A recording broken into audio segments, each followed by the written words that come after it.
Yo, yo, yo, what's going on, guys? It's Cheese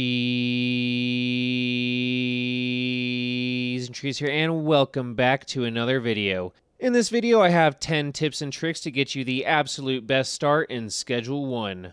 These tips I have for you today are specifically designed for early game purposes, just to get you and your business up on your feet. Using these tips I have for you, I was able to purchase my own place above Miss Ming's Chinese restaurant by the end of day 2. Thank you guys so much for watching and enjoy the video.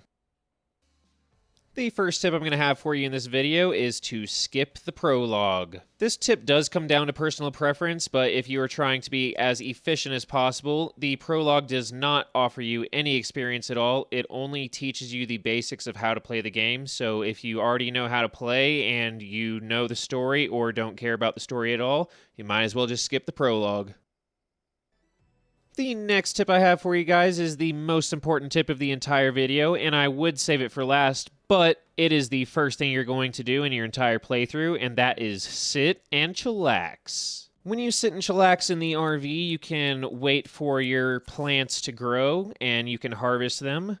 Not only that, but you can also pick up every single thing in the RV and take it with you to the motel room for when you buy a room. This step is going to be absolutely crucial because now you can start off with some good product and have some good product growing very, very soon as you're able to get seeds. After grabbing all of the supplies out of the RV, one of your next steps is going to be to find a motel room to stay in. Once you get your room, it'll be at this time that you'll want to start listing your product for sale. You're going to want to make as much money as possible so you can get into Mrs. Ming's by day 2.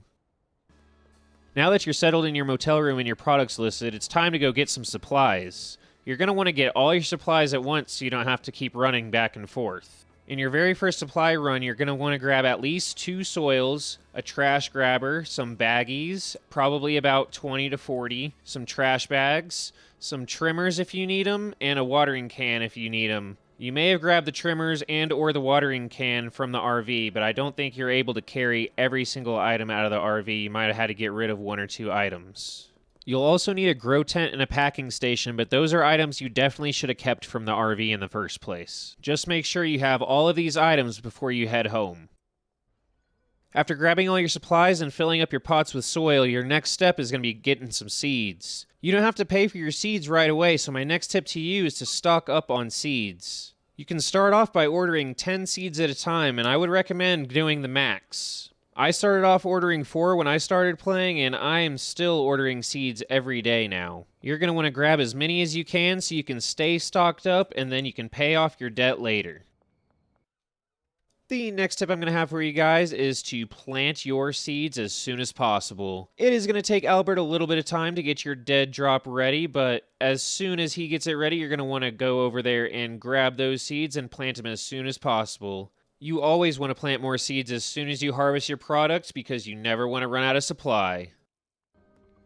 Alright, now that Albert's working on trying to get you some seeds, it's time to make some money. Since you've already listed some product for sale, you might have some people already hitting you up for some. My next tip to you would be to schedule all your deals for the same time. Scheduling all your deals at the same time helps you work efficiently so you don't have to run back and forth. You can get bonus cash for delivering fast or delivering past curfew. Also, some of your customers will even want to meet up in the same spot so you can kill 2 birds with 1 stone.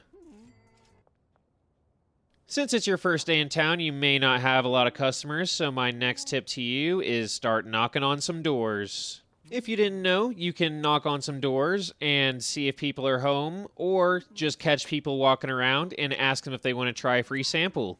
Or if you find some people who are existing customers and they haven't hit you up yet, you can walk up to them and ask if they want to buy something. Sometimes they'll say no, but other times they'll say yeah, and you can offer them a deal.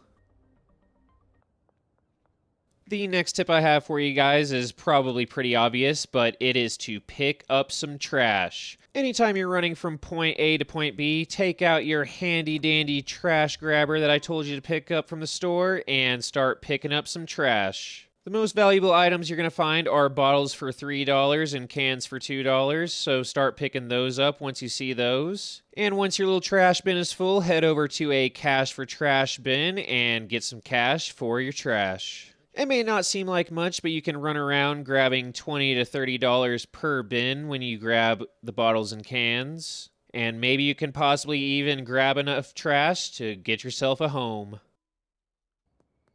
Alright, the last tip I have for you guys is another good way to make money in the early game, and that is bashing, vending, and ATM machines. Anytime after you start your playthrough, you can run over to the basketball court and grab your handy-dandy baseball bat. Once you have that, you can run up to any vending machine or ATM machine and do a power attack on it by holding the mouse button and letting go, and cash will start flying out of the machine for you. When I tested this out myself and started running around bashing machines, I got approximately $20 to $60 per machine. It seemed like it was random, so you may get 20, you may get 60, you may get less, you may get more, I'm not sure.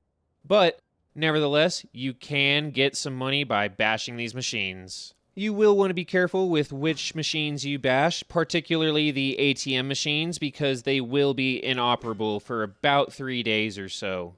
Alrighty guys, that's going to be it for this video. I hope these tips were able to help you get a good start in your playthrough, or at the very least, you learned something that you didn't already know from this video. Slap that like button if you liked the video, and make sure you're subscribed to the channel if you want to see some Schedule One content in the future, and I will see you guys in the next one.